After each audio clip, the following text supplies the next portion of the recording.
Hello folks, Reverend Crystal Cox here. I'm going to talk to you today about the Pleadians. I've talked about them in several of my videos, but I haven't really specifically talked about what it is for those of you who have no idea.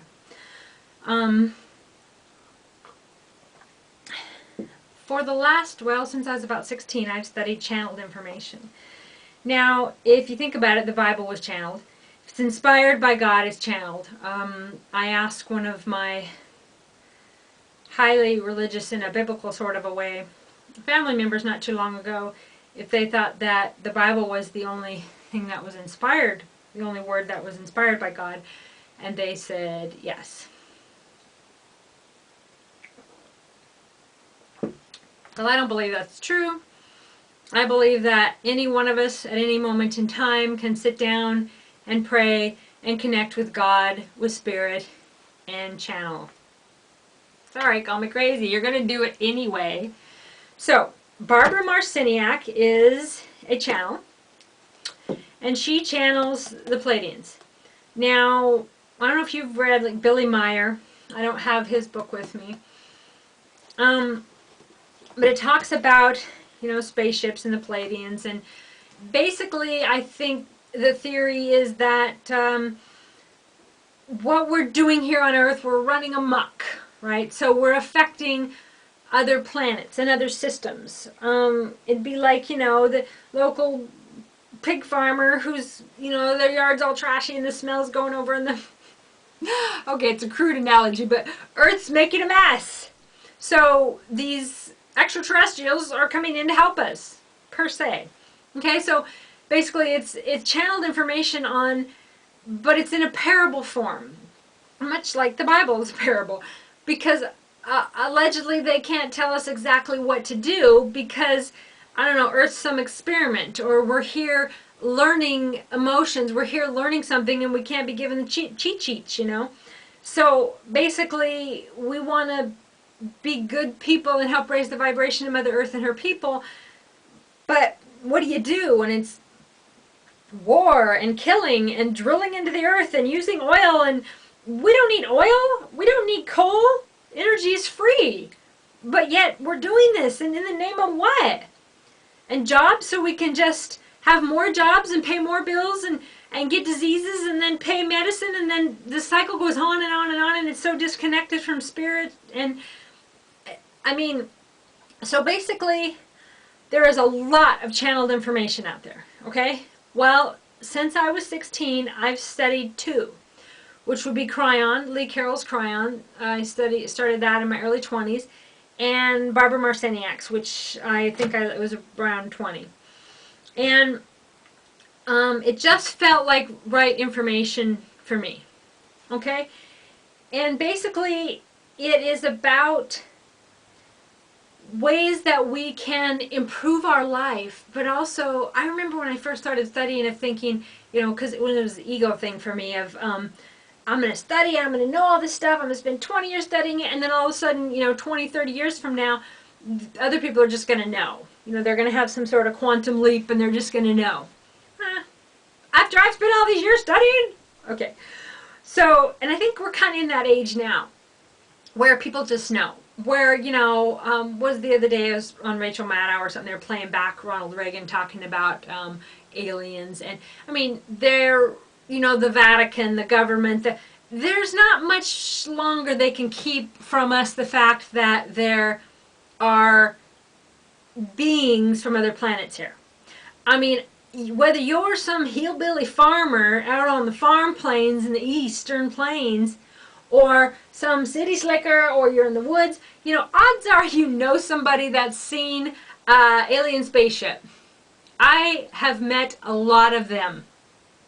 And just, you ask the farmers, hey, well, what time of year do the aliens come? The wheat farmers, usually in the fall, and they're real matter of fact about it. Whether the ships that come in.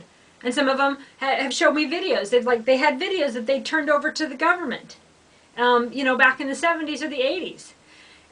It just seems to be matter of fact. So we don't really want to fear it, but at the same time, like that movie, Will Smith's Independence Day, which kind of goes with what Rachel Maddow, the clip she played that Ronald Reagan was saying about all our pettiness of the world is going to go away, the world as we know it, if we had an alien invasion, because they're all going to be humans and we're all going to go against the aliens. Well, none of us can really go up against a huge enemy, right? Like, say, the Vatican, which seems to be my theme for today because it's Easter. We can't go against the evildoers, in the name of God. The Gatling gun, the machine guns. You cannot fight against a power that is got evil on their mind and they want to destroy you, okay? There's not much you can do. So the only thing to do is to pray and to ask the Great Spirit, Mother God, all available angels and archangels with the most benevolent of results to show you what to do. And if you need to cross over, you need to cross over. I mean, there's only so much fight that you can do, okay? So it seems that we're almost to a point as a society where the average person who is, really trying to survive, and they're looking at, they watch television and sitcoms and things to relax their mind at night. They work every day. They can barely get by. They're trying to be good parents and good people, and they're just moving through their life, and they don't really have time for anything else like sitting and analyzing whether or not there's aliens, right? But when all of a sudden it's here, then you deal with it. But the thing is society needs to be freed from the ridiculous, okay? Like jobs. Ridiculous busy work of jobs that keep people from understanding who they are emotionally. Free energy. We shouldn't have to pay to be on the planet. We've created a mess. Okay? When people are taken, they're given like the freedom in their day, what do? They start fighting? They just get drunk? What kind of chaos is going to happen if nobody has a job? And that's kind of what the powers that be worry about. That you won't be able to have, you won't know what to do with yourself. And a lot of people identify the whole world is about having a job, right? Or when their kids leave an empty nest, I don't know, I don't know who I am. And so then they only have that short, maybe it's a decade, 2 decades or whatever, however long they live past their job and their kids to figure out who they are. A lot of couples divorce because they're like, oh my God, who are you? Because they've spent so much time apart. Folks like me who I've always had my own business. I don't have any kids. I've never been married, and I have a lot of time to myself, and I have went through a lot of emotions, a lot of facing, loneliness, facing my own issues, my own self, and I got a million more layers of all of that to do. But you think about those people who don't have that at all. And yes, this goes along with an alien invasion because, if we had Tesla's technology or the technology of propulsion, which was, what is it, Area 52, or I don't even remember, because I'm not like an alien bluff, but if we, well, I know we are, as a government hiding aliens, I don't know that we're hiding the bodies or that they're ugly and we're going to fear them, but hiding the technology, okay? Because if you knew that you could go to Hawaii in 15 minutes with propulsion and it was free, you could, all your cars and all your housing electric was free, then how would the proverbial they control you? I think it's more of a technology issue versus fearing beings. Because it's like, so what, an alien being? And if there's some sort of invasion where they're all, that's sick with the whole zombie culture now. I find that sick. I'd rather see aliens walking around than that. And if they're going to come here to kill us, okay, we die. We cross over. We go back to God, to Goddess. There's really nothing to fear, right?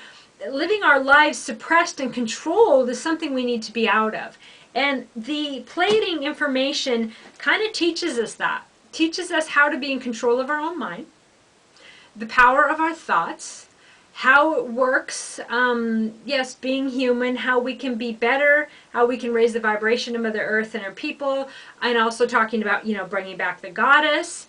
And there's just a lot of really good information. I've been studying it for decades. So I'm going to read to you a little bit out of this one in a minute. But this one's Path of Empowerment, Pleadian Wisdom for a World in Chaos. Now, the book, The Family of Light, I don't have with me right now, but that one's a really good one too. You can also get these on YouTube where Barbara Marciniak is reading them.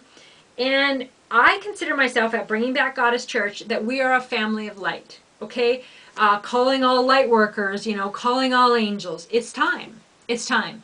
We're bringing in the light. We're coming out of the closet, per se, as light workers and as healers. We are bringing in churches that say, yes, I believe in Mother God. I believe in the goddess. We are saying no to the Vatican doing what they did to the Indians and doing what they do in the name of God, okay? We are making a stand. And this Pleiadian information is a whole lot of part of that, because they are, allegedly a life form that is kind of like us, or an evolved form of us. And if we mess this up, we've messed up their whole society. Yeah, it's like a movie. But you have to admit, enough is enough, right? The white male patriarch, the Catholic Church, and all of the sexual abuse, and all of the games, and just the sickness and the greed, and the enough is enough, right? And then women can't be spiritual leaders, and women can't be ministers, and taking goddess out of the Bible, and all of this. And why? Because men are stronger? Come on. Bringing Back Goddess Church is about equality of men and women, equality in morality and sexuality and spirituality. It is not about getting rid of the men. It is about getting rid of the abuse and the inequality. It's not about men abusing women or women abusing men, okay? And yes, I am a lesbian, but I am not a man-hater. I love men. There's a lot of men that are good people, but they can't be equal to women, and then a lot of women that are suppressing men. It's about bringing in equality and taking away this patriarchal control, and the Bible being used as a sword and a Gatling gun. And that's the word of the day too, Gatling gun. That's just passionate to me, because it's like, first of all, you come in and you got a single shot gun and the Indian's got an arrow, and then you come in and you just wipe him out with these guns that, the Gatling gun. And to me, that's a symbology of all of this, because when something's coming in with that power, you got like Chief Joseph, I will fight no more forever. If you want to save a little bit of your bloodline, you got to stand down. And that's what he did. And that's what the Indians were forced to do. Well, enough. And those of us who can make a stand need to make a stand. There needs to be someone opening a church of, that's embracing Mother God and Goddess on every street corner everywhere.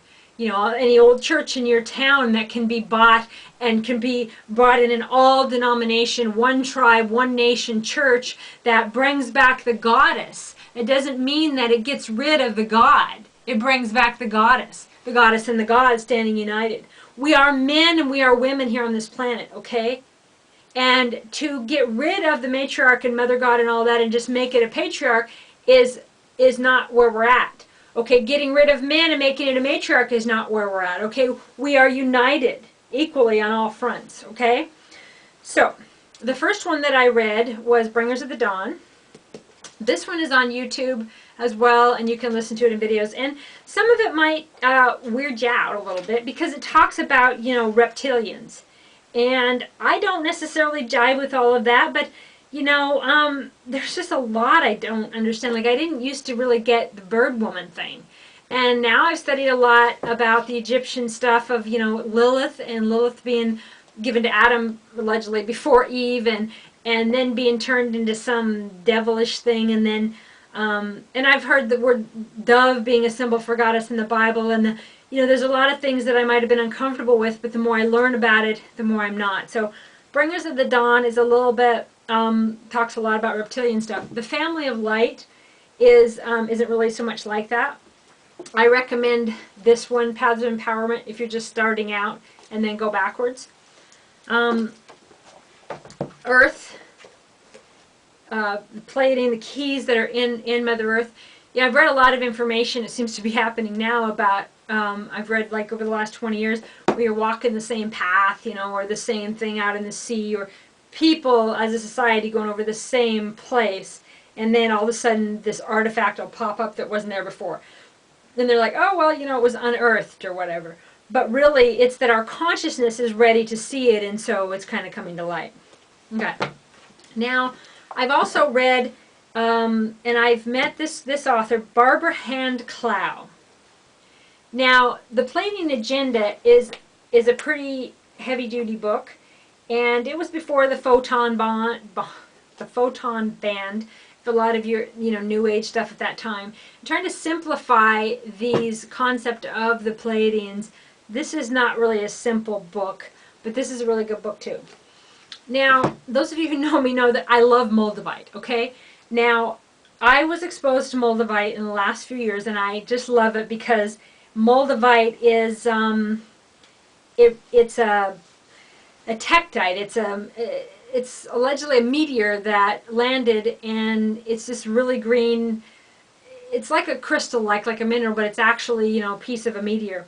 And I've studied a lot about it. I have this really cool book on Moldavite.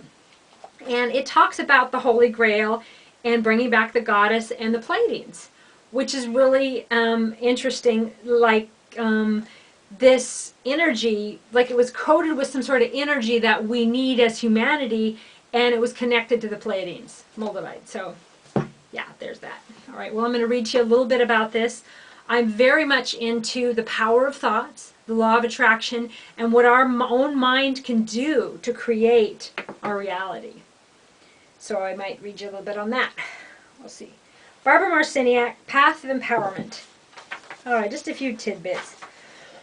Everyone on earth is here to participate in and contribute to the mass awakening of humanity, to the truth that your thoughts create your reality. This is in chapter 1. This is crucial to understand, since you are connected to layers and levels of reality that intertwine for the purpose of creating and exploring the majestic, multidimensional nature of existence. Knowledge is sacred, and the choice to be informed or merely entertained in today's world is a very revealing test of the times. Okay, so you choose whether to be informed or just entertained. Okay, so you take that knowledge, try to use it, or you can just watch documentaries and things to be entertained, or just watch, empty shows, which, again, it's nice with the life that a lot of people lead and so much stress. It's nice to watch things to relax your mind. I can only do so much of it because I'm always, thinking and going. And if I am watching something like that, I'm usually writing or studying something else at the same time, or I'm trying to take some time away from that and, have dinner, or, I don't know, just have a moment of mind calming. But let me read that again. Knowledge is sacred, and the choice to be informed or merely entertained in today's world is a very revealing test of the times. Expanding your mind to penetrate the deeper meaning of life is not only liberating, it is crucial to your well-being. For knowledge is power. Knowledge is power. Okay? But it's also a tool. A tool, if you don't use, well, you're not really going to build anything. And how you use your power inevitably determines the course of your personal and collective life. The social and political situations you currently face, personally and globally, include a series of very intense lessons of discernment. You are all challenged to see through the well-crafted, mind-boggling business of fear that has overrun the planet. Maintaining your faith in a positive outcome for all encounter every day is not always easy. However, it is important to remember that difficult and challenging experiences precede all worthwhile accomplishments. The choices you make and the risks you are willing to take at this time are essential to the process of strengthening your resolve and waking up to the recognition and application of your own personal knowledge. Ultimately, you create all you encounter for very good reasons. You are living in a time when opportunities for self-empowerment, expanded awareness, and spiritual growth appear to be unlimited. Everything in existence is imbued with a form of power, including you. For a few moments, consider your beliefs about the concept of power and personal empowerment. What images come to you? What forms of power do you imagine resides within you? From days of old, awareness and self-empowerment were considered to be inseparable counterparts, like two sides of the same coin. The combination of all these qualities was treasured and valued as an essential code of wisdom throughout the dimensions of time and space because it was regarded as the basis of creating and maintaining a vital existence. And now, at the beginning of the third millennium, humankind encounters a grand cosmic lesson on the value of life. This old knowledge, like a long lost and cherished heirloom, is ready to be reclaimed and restored to its rightful place within the showcase of human values. You are living in a time when opportunities for self-empowerment, expanded awareness, and spiritual growth appear to be unlimited. From some points of view, this is the time and the place to be. And in the midst of many, many probable realities, dimensions, and avenues of existence. And the theory, too, of, you create your reality, but in creating your reality in your day, you're affecting other realities. And I've read some stuff, and I know this is kind of really out there, but on all reality happening at the same time. So say if you were alive in the 1800s, and yes, I believe had past lives. I believe we're, souls that have different bodies and different experiences. And some folks believe that all those lives are kind of running at the same time. They're just on different dimensions. And, I've read a lot of spiritual information, and then also the Sylvia Brown information about, when you see certain spirits, they seem like they're 3 feet above you. So people think they're hovering, but really that reality's, anyway, I don't want to get too far off the topic here. As a consequence, the time in which you live are particularly challenging because you are currently immersed in exploring a very intense section of the course in human development. A powerful impetus to achieve increasingly pronounced states of great awareness and sensitivity is driving you to feel, heal, and deal with your life situation and possibilities. All the people of Earth are in a crisis, and this crisis stems from a deeply ingrained fear of knowing the truth. To release this collective bondage of fear, you must be willing to see more and go deeper into what you know. It is now time to integrate your spiritual essence and become mature about how you use your mind. Okay? That's what the proverbial they don't want you to know. Okay? Because you don't need their power. You don't need their money. You don't need their cures. You don't need their secrets or their vehicles. You just need to know how to use your own mind. Okay? If you can change the chemical makeup of water by your own prayer and thoughts, if you can affect electrons in the room, like in the show What the Bleep, by simply observing it, there is a vast amount of information out there that proves that your mind has an amazing amount of power. So when you're sitting there thinking about things in your home, you're creating worlds. You're changing worlds. You can heal the world by your own thoughts, your own prayer, your own intention. So they need to keep you distracted and worried and upset about war or some missing plane or some weird situation or some lie and illusion so that you're not having time to be just spiritually content and creating something that, releases all the slaves. To release this collective bondage of fear, you must be willing to see more and go deeper into what you know. It is now time to integrate your spiritual essence and become mature about how you use your mind. You are in the midst of a tumultuous transformation in initiation through the dark night of the soul, and you must be willing and able to identify the problems occurring in your personal and collective life and manifest the solutions. You are on the verge of an astounding worldwide spiritual revolution, and this is exciting and amazing. Don't fear it. Control it. Control what your reality is based on prayer and your relationship with Spirit. Spiritual revolution, and with this in mind, it is essential to know that opportunities for growth are always abundantly available if you learn how to create them. Understanding the power of beliefs and the power of the mind, both individually and in mass, is the most pressing and crucial issue for humankind to grasp. Clearly, the powers that be already know that, because they're controlling the masses by certain pivotal issues in mainstream media or certain TV shows or whatever. They're getting your focus. The Super Bowl, for that moment, everybody's focused on one thing, and they're keeping your mind distracted. I'm sorry. Recognizing these two important keys of knowledge can open human consciousness to a new worldview of unlimited possibilities and highly creative solutions. Beliefs are essentially agreements about reality, and both personal and collective beliefs form the structure and the parameters of your life experience in any era. Beliefs, thoughts, and feelings leave a distinct formative imprint in the field of vital energy that envelops your world. Control your thoughts, then you control your feelings. Get more information and knowledge, and you'll therefore change your beliefs, and you will change the world. Okay, you don't need to get out in the streets and fight. You don't need to use your body. You don't need to create more money to do it. You need to control your own mind.